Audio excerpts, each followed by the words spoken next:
Harry Potter and the Order of the Phoenix, written by J.K. Rowling, narrated by May from SheReadsBooks. Chapter 10, Luna Lovegood. Harry had a troubled night's sleep. His parents wove in and out of his dreams, never speaking. Mrs. Weasley sobbed over Creature's dead body, watched by Ron and Hermione, who were wearing crowns, and yet again Harry found himself walking down a corridor, ending in a locked door. He awoke abruptly with his scar prickling to find Ron already dressed and talking to him. "Better hurry up, Mum's going ballistic. She says we're going to miss the train." There was a lot of commotion in the house. From what he heard as he dressed at top speed, Harry gathered that Fred and George had bewitched their trunks to fly downstairs, to save the bother of carrying them, with the result that they had hurtled straight into Ginny and knocked her down 2 flights of stairs into the hall. Mrs. Black and Mrs. Weasley were both screaming at the top of their voices. "Could have done her a serious injury, you idiots! Filthy half-breeds, besmirching the house of my fathers!" Hermione came hurrying into the room looking flustered, just as Harry was putting on his trainers. Hedwig was swaying on her shoulder, and she was carrying a squirming Crookshanks in her arms. "Mum and Dad just sent Hedwig back." The owl fluttered obligingly over, and perched on top of her cage. "Are you ready yet?" "Nearly. Is Ginny all right?" Harry asked, shoving on his glasses. "Mrs. Weasley's patched her up," said Hermione. "But now Mad Eye's complaining that we can't leave unless Sturgis Podmore's here, otherwise the guard will be one short." "Guard?" said Harry. "We have to go to King's Cross with a guard?" "You have to go to King's Cross with a guard," Hermione corrected him. "Why?" said Harry irritably. "I thought Voldemort was supposed to be lying low. Or are you telling me he's going to jump out from behind a dustbin to try and do me in?" "I don't know. It's just what Mad Eye says," said Hermione distractedly, looking at her watch. "But if we don't leave soon, we're definitely going to miss the train." "Will you lot get down here now, please?" Mrs. Weasley bellowed, and Hermione jumped as though scolded and hurried out of the room. Harry seized Hedwig, stuffed her unceremoniously into her cage, and set off downstairs after Hermione, dragging his trunk. Mrs. Black's portrait was howling with rage, but nobody was bothering to close the curtains over her. All the noise in the hall was bound to rouse her again anyway. "Harry, you're to come with me and Tonks!" shouted Mrs. Weasley over the repeated screeches of "Mudbloods! Scum! Creatures of dirt!" "Leave your trunk and owl. Alistair's going to deal with the luggage." "Oh, for heaven's sake, Sirius! Dumbledore said no!" A bear-like black dog had appeared at Harry's side as he was clambering over the various trunks cluttering the hall to get to Mrs. Weasley. "Oh, honestly," said Mrs. Weasley despairingly. "Well, on your own head be it." She wrenched open the front door and stepped out into the weak September sunlight. Harry and the dog followed her. The door slammed behind them, and Mrs. Black's screeches were cut off instantly. "Where's Tonks?" Harry said, looking round as they went down the stone steps of number 12, which vanished the moment they had reached the pavement. "She's waiting for us just up here," said Mrs. Weasley stiffly, averting her eyes from the lolloping black dog beside Harry. An old woman greeted them on the corner. She had tightly curled grey hair and wore a purple hat shaped like a pork pie. "Watch her, Harry," she said, winking. "Better hurry up, hadn't we, Molly?" she added, checking her watch. I know, moaned Mrs. Weasley, lengthening her stride. "But Mad Eye wanted to wait for Sturgis. If only Arthur could have got us cars from the Ministry again. But Fudge won't let him borrow so much as an empty ink bottle these days. How muggles can stand travelling without magic?" But the great black dog gave a joyful bark and gambolled around them, snapping at pigeons and chasing its own tail. Harry couldn't help laughing. Sirius had been trapped inside for a very long time. Mrs. Weasley pursed her lips in an almost Aunt Petunia-ish way. It took them 20 minutes to reach King's Cross on foot, and nothing more eventful happened during that time than Sirius scaring a couple of cats for Harry's entertainment. Once inside the station, they lingered casually beside the barrier between platforms 9 and 10 until the coast was clear. Then each of them leaned against it in turn and fell easily through onto platform 9 3/4, where the Hogwarts Express stood belching sooty steam over a platform packed with departing students and their families. Harry inhaled the familiar smell and felt his spirits soar. He was really going back. "I hope the others make it in time," said Mrs. Weasley anxiously, staring behind her at the wrought-iron arch spanning the platform, through which new arrivals would come. "Nice dog, Harry," called a tall boy with dreadlocks. "Thanks, Lee," said Harry, grinning, as Sirius wagged his tail frantically. "Oh, good," said Mrs. Weasley, sounding relieved. "Here's Alistair with the luggage, look." A porter's cap pulled low over his mismatched eyes. Moody came limping through the archway, pushing a trolley loaded with their trunks. "All okay," he muttered to Mrs. Weasley and Tonks. "Don't think we were followed." Seconds later, Mr. Weasley emerged onto the platform with Ron and Hermione. They had almost unloaded Moody's luggage trolley when Fred, George and Ginny turned up with Lupin. "No trouble?" growled Moody. "Nothing," said Lupin. "I'll still be reporting Sturgis to Dumbledore," said Moody. "That's the second time he's not turned up in a week. Getting as unreliable as Mundungus." "Well, look after yourselves," said Lupin, shaking hands all round. He reached Harry last and gave him a clap on the shoulder. "You too, Harry. Be careful." Yeah, keep your head down and your eyes peeled, said Moody, shaking Harry's hand too. And don't forget, all of you, careful what you put in writing. If in doubt, don't put it in a letter at all. It's been great meeting all of you, said Tonks, hugging Hermione and Ginny. We'll see you soon, I expect. A warning whistle sounded. The students still on the platform started hurrying onto the train. Quick, quick, said Mrs. Weasley distractedly, hugging them at random and catching Harry twice. Right, be good. If you've forgotten anything, we'll send it on. Onto the train now, hurry. For one brief moment, the great black dog reared onto its hind legs and placed its front paws on Harry's shoulders, but Mrs. Weasley shoved Harry away towards the train door, hissing, For heaven's sake, act more like a dog, Sirius. See you, Harry called out of the open window as the train began to move, while Ron, Hermione and Ginny waved beside him. The figures of Tonks, Lupin, Moody and Mr. and Mrs. Weasley shrank rapidly, but the black dog was bounding alongside the window, wagging its tail. Blurred people on the platform were laughing to see it chasing the train. Then they rounded a bend, and Sirius was gone. He shouldn't have come with us, said Hermione in a worried voice. Oh, lighten up, said Ron. He hasn't seen daylight for months, poor bloke. Well, said Fred, clapping his hands together. Can't stand around chatting all day. We've got business to discuss with Lee. See you later, and he and George disappeared down the corridor to the right. The train was gathering still more speed, so that the houses outside the window flashed past, and they swayed where they stood. Shall we go and find a compartment then? Harry asked. Ron and Hermione exchanged looks. Said Ron. Well, Ron and I are supposed to go into the prefect carriage, Hermione said awkwardly. Ron wasn't looking at Harry. He seemed to have become intensely interested in the fingernails on his left hand. Oh, said Harry. Right, fine. I don't think we'll have to stay there all journey, said Hermione quickly. Our letter said we just get instructions from the head boy and girl and then patrol the corridors from time to time. Fine, said Harry again. Well, I might see you later then. Yeah, definitely, said Ron, casting a shifty, anxious look at Harry. It's a pain having to go down there. I'd rather... But we have to. I mean, I'm not enjoying it. I'm not Percy, he finished defiantly. I know you're not, said Harry, and he grinned. But as Hermione and Ron dragged their trunks, Crookshanks and a caged Pigwidgeon off towards the engine end of the train, Harry felt an odd sense of loss. He had never travelled on the Hogwarts Express without Ron. Come on, Ginny told him. If we get a move on, we'll be able to save them places. Right, said Harry, picking up Hedwig's cage in one hand and the handle of his trunk in the other. They struggled off down the corridor, peering through the glass-panelled doors into the compartments they passed, which were already full. Harry could not help noticing that a lot of people stared back at him with great interest, and that several of them nudged their neighbours and pointed him out. After he had met this behaviour in 5 consecutive carriages, he remembered that the Daily Prophet had been telling its readers all summer what a lying show-off he was. He wondered bleakly whether the people now staring and whispering believed the stories. In the very last carriage they met Neville Longbottom, Harry's fellow fifth-year Gryffindor, his round face shining with the effort of pulling his trunk along and maintaining a one-handed grip on his struggling toad Trevor. Hi, Harry, he panted. Hi, Ginny. Everywhere's full. I can't find a seat. What are you talking about? Said Ginny, who had squeezed past Neville to peer into the compartment behind him. There's room in this one. There's only Loony Lovegood in here. Neville mumbled something about not wanting to disturb anyone. Don't be silly, said Ginny, laughing. She's all right. She slid the door open and pulled her trunk inside. Harry and Neville followed. Hi, Luna, said Ginny. Is it okay if we take these seats? The girl beside the window looked up. She had straggly, waist-length, dirty blonde hair, very pale eyebrows, and protuberant eyes that gave her a permanently surprised look. Harry knew at once why Neville had chosen to pass this compartment by. The girl gave off an aura of distinct dottiness. Perhaps it was the fact that she had stuck her wand behind her left ear for safekeeping, or that she had chosen to wear a necklace of butterbeer corks, or that she was reading a magazine upside down. Her eyes ranged over Neville and came to rest on Harry. She nodded. Thanks, said Ginny, smiling at her. Harry and Neville stowed the 3 trunks and Hedwig's cage in the luggage rack and sat down. Luna watched them over her upside-down magazine, which was called The Quibbler. She did not seem to need to blink as much as normal humans. She stared and stared at Harry, who had taken the seat opposite her, and now he wished he hadn't. Had a good summer, Luna? Ginny asked. Yes, said Luna dreamily, without taking her eyes off Harry. Yes, it was quite enjoyable, you know. You're Harry Potter, she added. I know I am, said Harry. Neville chuckled. Luna turned her pale eyes on him instead. And I don't know who you are. I'm nobody, said Neville hurriedly. No, you're not, said Ginny sharply. Neville Longbottom, Luna Lovegood.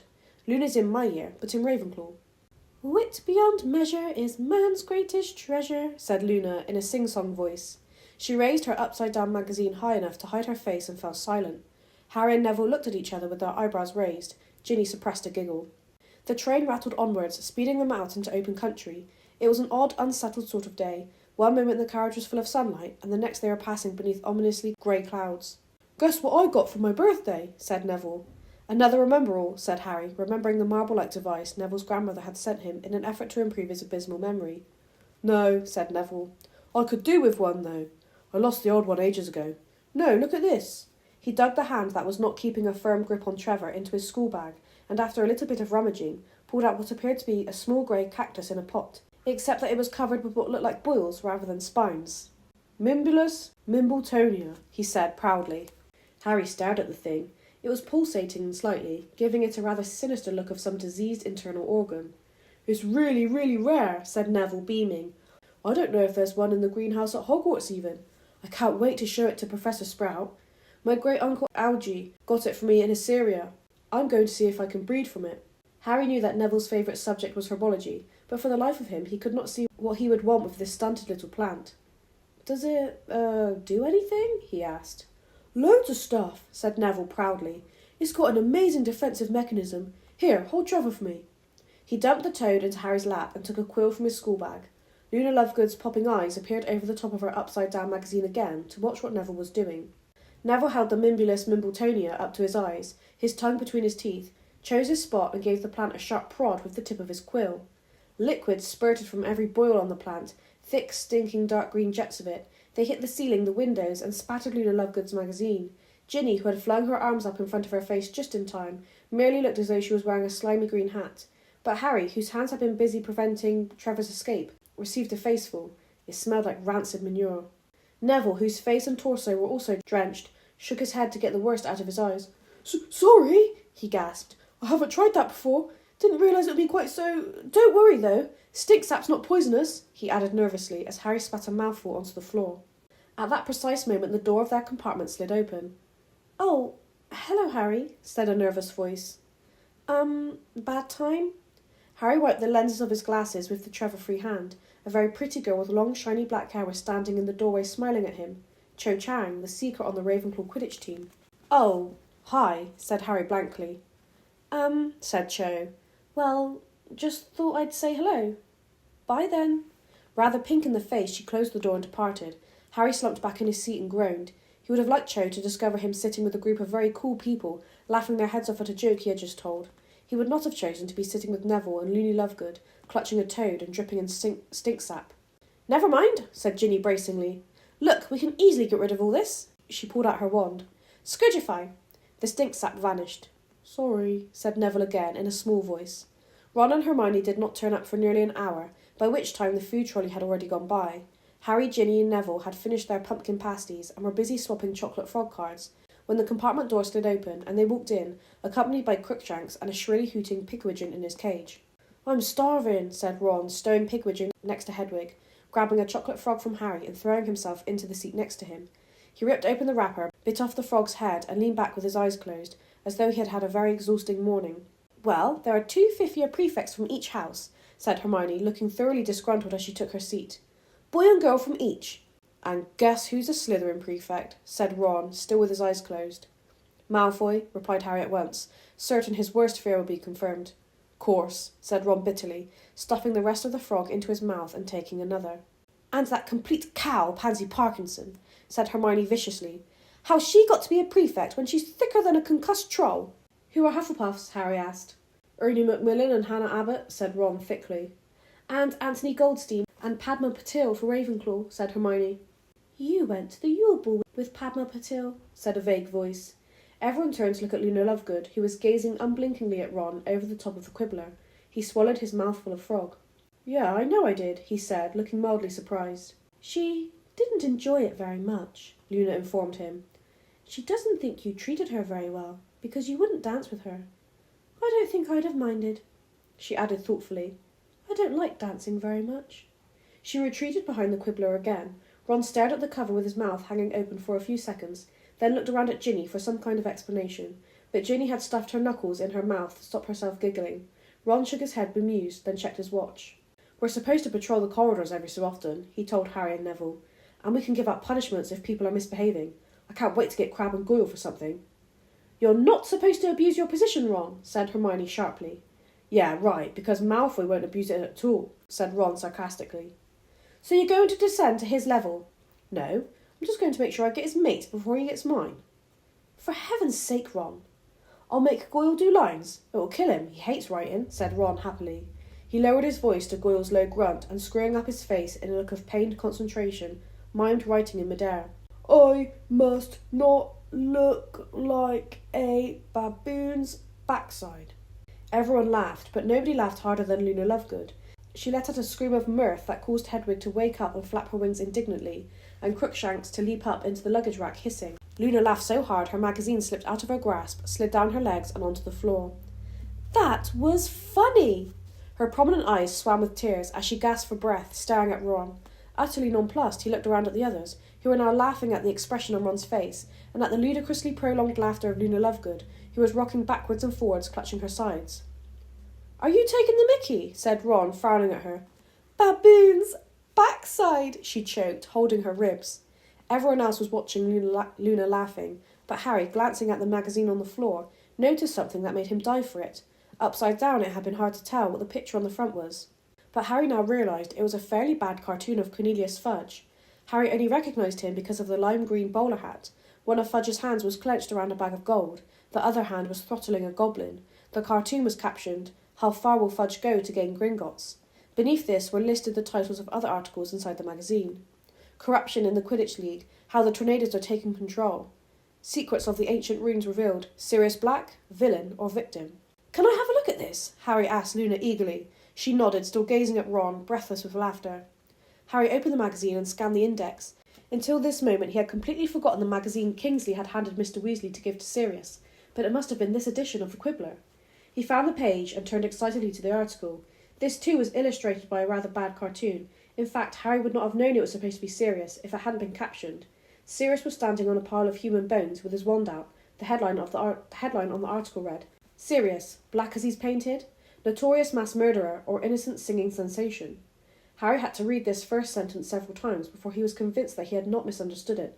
Since when had Sirius been a singing sensation? For 14 years, Sirius Black has been believed guilty of the mass murder of 12 innocent muggles and 1 wizard. Black's audacious escape from Azkaban 2 years ago has led to the widest manhunt ever conducted by the Ministry of Magic.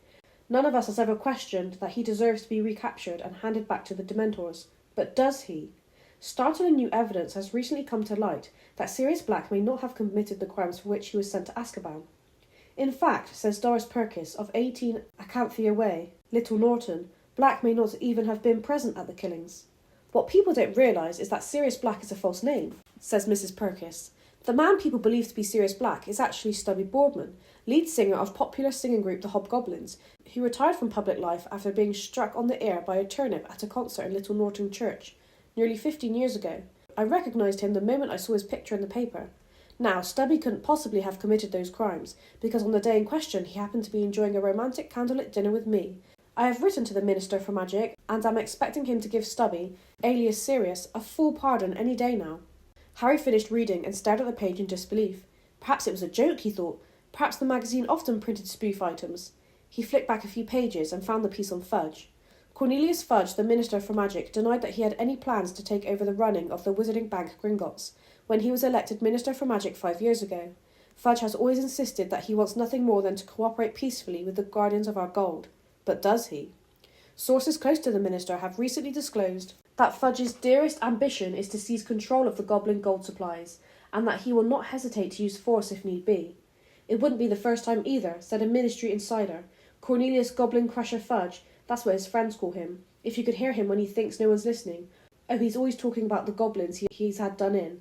He's had them drowned, he's had them dropped off buildings, he's had them poisoned, he's had them cooked in pies. Harry did not read any further. Fudge might have many faults, but Harry found it extremely hard to imagine him ordering goblins to be cooked in pies.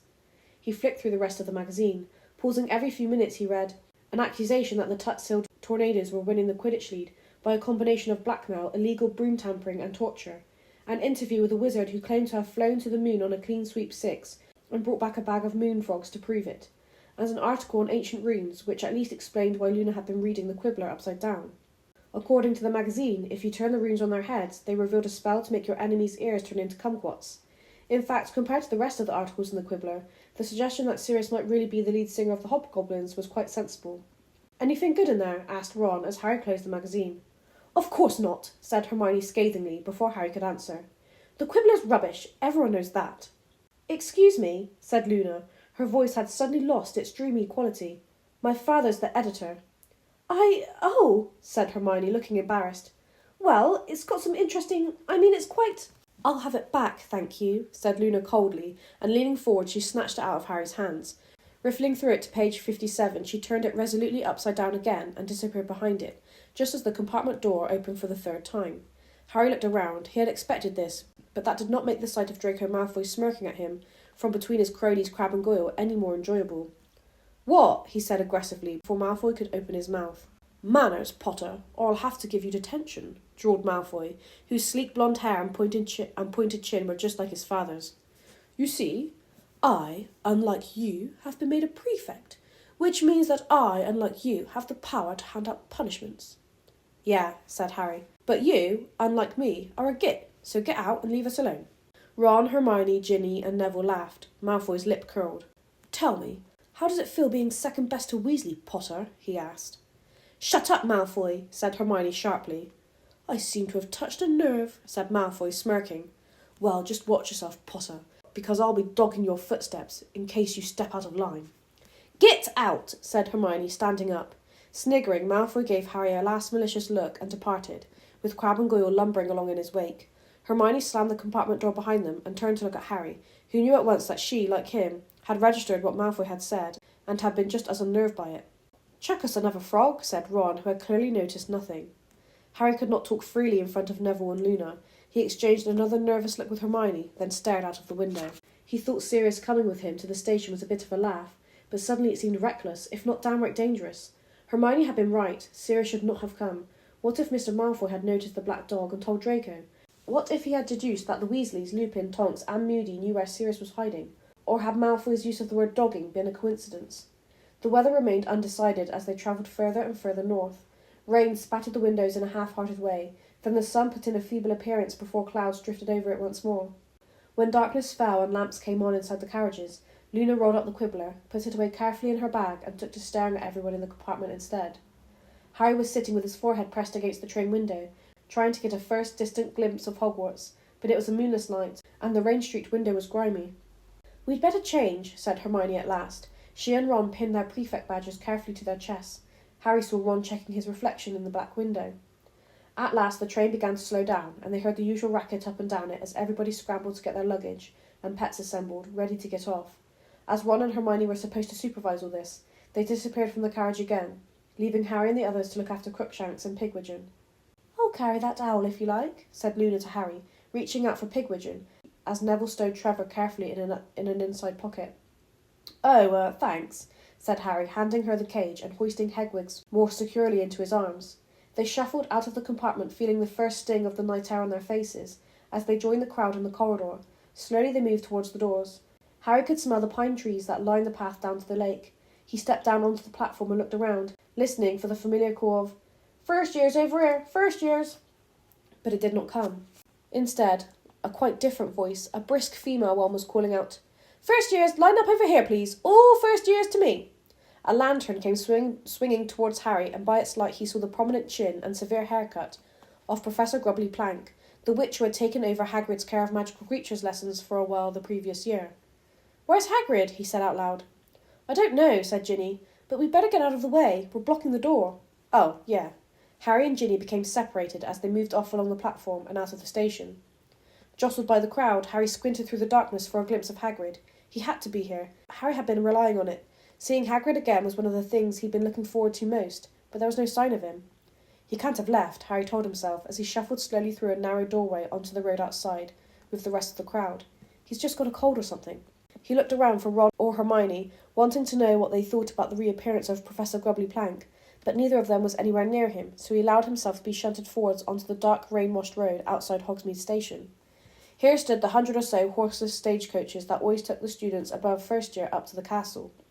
Harry glanced quickly at them, turned away to keep a lookout for Ron and Hermione, then did a double take. The coaches were no longer horseless.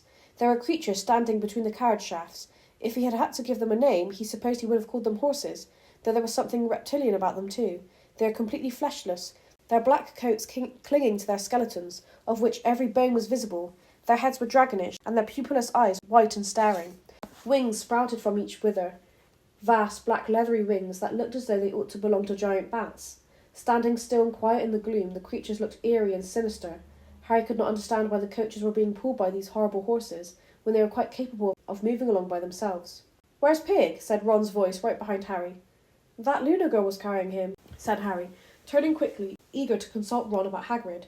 "Where do you reckon Hagrid is? I dunno," said Ron, sounding worried. "He'd better be okay." A short distance away, Draco Malfoy, followed by a small gang of cronies, including Crabbe, Goyle and Pansy Parkinson, were pushing some timid-looking second-years out of the way, so that he and his friends could get a coach to themselves. Seconds later, Hermione emerged, panting from the crowd. "Malfoy was being absolutely foul to a first-year back there. I swear I'm going to report him. He's only had his badge 3 minutes, and he's using it to bully people worse than ever. Where's Crookshanks?" "Ginny's got him," said Harry. "There she is." Ginny had just emerged from the crowd, clutching a squirming Crookshanks. "Thanks," said Hermione, relieving Ginny of the cat. "Come on, let's get a carriage together before they all fill up." "I haven't got Pig yet," Ron said, but Hermione was already heading off towards the nearest unoccupied coach. Harry remained behind with Ron. "What are those things, do you reckon?" he asked Ron, nodding at the horrible horses as the other students surged past them. "What things?" "Those horse." Luna appeared, holding Pigwidgeon's cage in her arms. The tiny owl was twittering excitedly as usual. "Here you are," she said. "He's a sweet little owl, isn't he?" Yeah, he's all right," said Ron gruffly. "Well, come on then, let's get in. What were you saying, Harry?" "I was saying, what are those horse things?" Harry said, as he, Ron and Luna made for the carriage, in which Hermione and Ginny were already sitting. "What horse things?" "The horse things pulling the carriages," said Harry impatiently. They were, after all, about 3 feet from the nearest one. It was watching them with empty white eyes. Ron, however, gave Harry a perplexed look. "What are you talking about?" "I'm talking about... look!" Harry grabbed Ron's arm and wheeled him about so that he was face to face with the winged horse. Ron stared straight at it for a second, then looked back at Harry. "What am I supposed to be looking at?" There, between the shafts, harnessed to the coach. It's right there in front." But as Ron continued to look bemused, a strange thought occurred to Harry. Can't you see them?" "See what?" "Can't you see what's pulling the carriages?" Ron looked seriously alarmed now. "Are you feeling all right, Harry?" Yeah." Harry felt utterly bewildered. The horse was there in front of him, gleaming solidly in the dim light issuing from the station windows behind them, vapour rising from its nostrils in the chilly air. Yet, unless Ron was faking, and it was a very feeble joke if he was, Ron could not see it at all. "Shall we get in then?" said Ron uncertainly, looking at Harry as though worried about him. "Yeah," said Harry. "Yeah, go on." "It's all right," said a dreamy voice from beside Harry, as Ron vanished into the coach's dark interior. "You're not going mad or anything. I can see them too." "Can you?" said Harry desperately, turning to Luna. He could see the bat-winged horses reflected in her wide silvery eyes. "Oh yes," said Luna. "I've been able to see them ever since my first day here. They've always pulled the carriages. Don't worry, you're just as sane as I am." Smiling faintly, she climbed into the musty interior of the carriage after Ron. Not altogether reassured, Harry followed her. End of chapter 10.